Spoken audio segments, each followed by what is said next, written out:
নীলফামারীবাসীর দীর্ঘদিনের চিকিৎসা সেবার সংকট দূর করতে বিশাল এক আশার আলো হয়ে আসছে বাংলাদেশ চায়না ফ্রেন্ডশিপ 1000 শয্যার হাসপাতাল। একনেক সভায় অনুমোদনের পর এরই মধ্যে শুরু হয়েছে প্রাথমিক প্রক্রিয়া। আধুনিক এই চিকিৎসা কেন্দ্রটি চালু হলে কেবল স্বাস্থ্যসেবাই নয়, বরং জেলা জুড়ে তৈরি হবে ব্যাপক কর্মসংস্থান ও অর্থনৈতিক সম্ভাবনা। নীলফামারী জেলা সদরের দারোয়ানি টেক্সটাইল মাঠ, এখানেই 25 একর জমির ওপর গড়ে উঠতে যাচ্ছে আন্তর্জাতিক মানের 10 তলা বিশিষ্ট একটি বিশাল হাসপাতাল ভবন। সম্প্রতি গণপূর্ত বিভাগ প্রকল্প এলাকার ডিজিটাল সার্ভে সম্পন্ন করার পর থেকেই এলাকাবাসীর মধ্যে দেখা দিয়েছে নতুন উদ্দীপনা।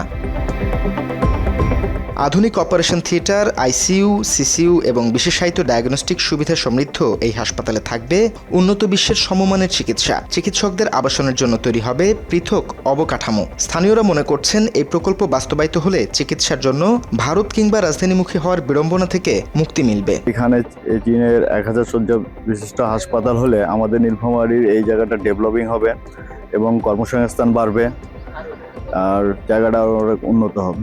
আমাদের নীলফামারীতে কিন্তু যে হাসপাতালটা আছে এখানে অনেক আসন সংখ্যা অল্প, আর এখানে যে আমাদের চীনের 1000 শয্যা হাসপাতালটা আমরা পাই, দেখা যাবে যে অনেক রোগী এখানে সুস্থভাবে আর কি সেবা নিতে পারবে।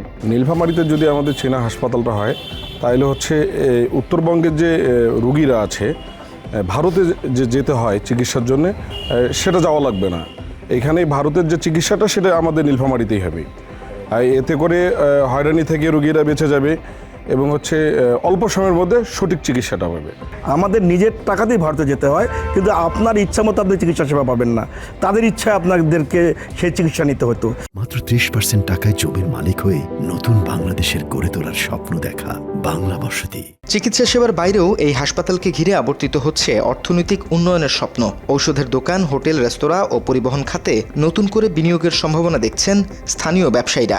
নীলফামারী জেলার এই হাসপাতালটি হওয়ার কারণে আমি মনে করি নীলফামারী জেলার গোটা জেলাতে এর একটা ব্যাপক প্রভাব পড়বে, অর্থনীতিতে গতি আসবে, অর্থনীতি সর্বোপরি বেগবান হবে। আমাদের নীলফামারীতে যেমন ওষুধের ব্যবসাটা ডেভেলপ হবে, তেমনি কর্মসংস্থান সৃষ্টি হবে এবং বিশেষ করে রংপুর কিন্তু আজকে এই ওষুধের ব্যবসা দিয়েই রংপুর বিশালভাবে প্রতিষ্ঠিত হয়েছে। বিশেষজ্ঞ চিকিৎসকরা মনে করছেন উত্তরবঙ্গের স্বাস্থ্য খাতে এটি হবে এক বিশাল বিপ্লব। আমি মনে করি অবশ্যই এই ধরনের একটি হসপিটাল হলে অবশ্যই তারা চীনে না গিয়ে খুব অল্প সময়ে এবং খুব কম দূরত্বে এই জায়গা থেকে তারা এই হসপিটালে চিকিৎসা নেবে। অবশ্যই এটি অর্থনীতিতে বড় একটি প্রভাব রাখবে, এই কারণে যেহেতু এটি 1000 শয্যার হসপিটাল, তো 1000 শয্যার হসপিটাল করতে গেলে তো এর একটি বড় পপুলেশন দরকার ম্যানেজমেন্টের জন্য। প্রকল্পটির গুরুত্ব বিবেচনায় জেলা প্রশাসন বলছে নির্ধারিত সময়ের মধ্যে কাজ শেষ হলে নীলফামারী হবে উত্তর জনপদের অন্যতম বড় কর্মসংস্থানের কেন্দ্র। মেইনলি আমাদের উত্তর অঞ্চলের এই 8টি ডিস্ট্রিক্ট সবাই খুব অল্প সময়ে এখানে এসে চিকিৎসা নিতে পারবে। পাশাপাশি আমাদের পার্শ্ববর্তী দেশ থেকেও আসার সুযোগ রয়েছে। তো এই এলাকার উন্নয়নে বিশেষ করে এটা একটা বড় ভূমিকা থাকবে আর্থসামাজিক উন্নয়ন।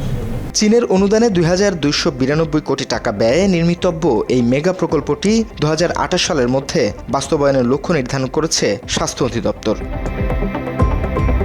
তথ্যচিত্রে জাকির আহমেদ শামীম, বাংলা এডিশন।